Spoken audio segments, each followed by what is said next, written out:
So what's the advantage of believing in God versus what I'm saying, where, look, you live in this world, you have some minor assumptions about causality and reason and logic. I mean, why would you believe in God? What's the point of that? Well, I would say, ultimately it's true. Do you love the truth, or you just want to whatever? And so because ultimately I would argue that Christianity is true, therefore it's also, and I would say it's true on several fronts. It's true logically, it's true empirically, and also existentially, emotionally. And so what it means to be a human being, almost every human being, I'm sure you have a few sociopaths, stuff like that, but they desire is to love and to be loved.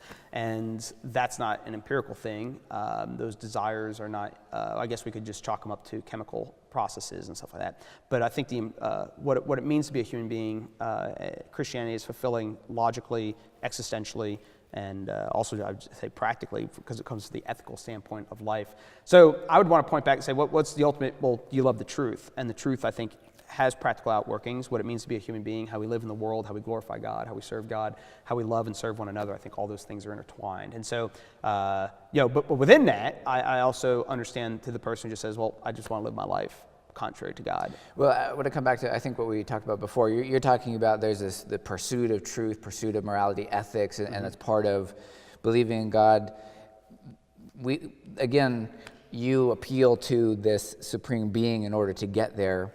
I mean, we can get there. We now have. Nietzsche says God is dead, and we can still live our moral lives. And well, I would say there is no moral. I guess I would say those things are entwined. Not that I believe in God because I want morality, but I would say if there is no God, there is no morality. So anything that you describe as a moral life, you can have two antithetical beliefs that can be equally moral, whether you're a murderer or not a murderer. You could say, well, they're both equally moral lives because we're in an amoral universe. And so Nietzsche would say crazy things like, there are no facts, just interpretation. And so, well, is that a fact or is that just interpretation? And so I would just say a philosophy like Nietzsche's is kind of a self-refuting philosophy, because either he's stating facts or it's his own interpretation of those things. So again, so you can, it's kind of like if you can be an American and you can run around and oppose the First Amendment and say, I don't believe in the First Amendment, but the subtle irony is you're using the First Amendment the whole time that you're running around saying the First Amendment stinks. Or if you're having a march with guns and you're like, we're against guns.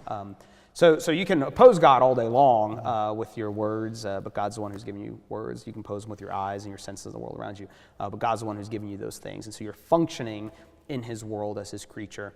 But you're also in open rebellion to that. Well, that's what you're saying. We're functioning in the way he's created the world. But morality is just what a bunch of humans have agreed to say, this is going to enable us to, not that we're, like you're saying, reaching to some higher ought. It's just we've all agreed that in order to survive, we shouldn't go around and murder each other.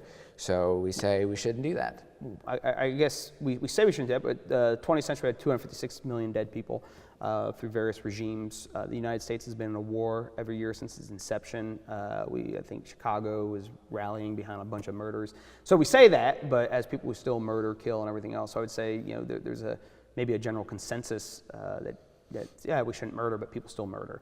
And given your perspective, I would just say that there's actually nothing wrong with murdering. So you can say as a consensus we say not to, but why is our country in a war every decade? Because Well, people aren't advocating those regimes. I'm not saying those regimes killing millions of people are good. But even when you use a term like good, though, that's what I'm getting at, is you're still assuming a certain element of morality.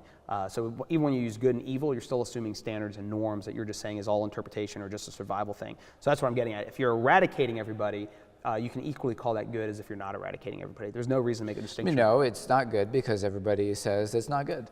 But if everybody says it was good, you have to say, yeah, it's good. And so when Pol Pot says it's good to wipe out these people, or Mao Zedong says it's good to wipe out these people, now had they won and they still say it's good to wipe out those people and they educated you to say it's good, you'd be saying it's good to wipe out those people. And so if the appeal is to a majority, it's whatever the majority says. When we say, yep, let's have slaves, we have slaves. Let's have abortion, let's have abortion. Let's have patriarchy, let's have patriarchy. So whatever it is, we can go all over the world and find majorities that have done things. So you and I agree you would agree that majorities aren't the standard. It's a better morality than in the Bible, at least. But even to use better, you need a standard by which. So if there's nothing that exists like basketball, and you're like, oh, I'm a better basketball player than you. Describe the term better assumes that basketball exists. But if morality doesn't exist and say, well, this is better than that, there is no better morality. And so I think, so every time you speak and you use good and you use better, you're showing confusion in your own philosophy. I'm just saying better, most people reject the Bible, and so therefore it's better. But that's still begging from the standpoint, once upon a time they accepted it. And so was it better when they all accepted it, and now that it's changed? And so 50 years from now, your views could change, where everybody might be back believing in it. Is it then better? Yeah, and so, sure. Yeah, so when you use a term Changes. so when you use a term like better, you're not really comparing it to anything. You're just saying, I prefer this to that.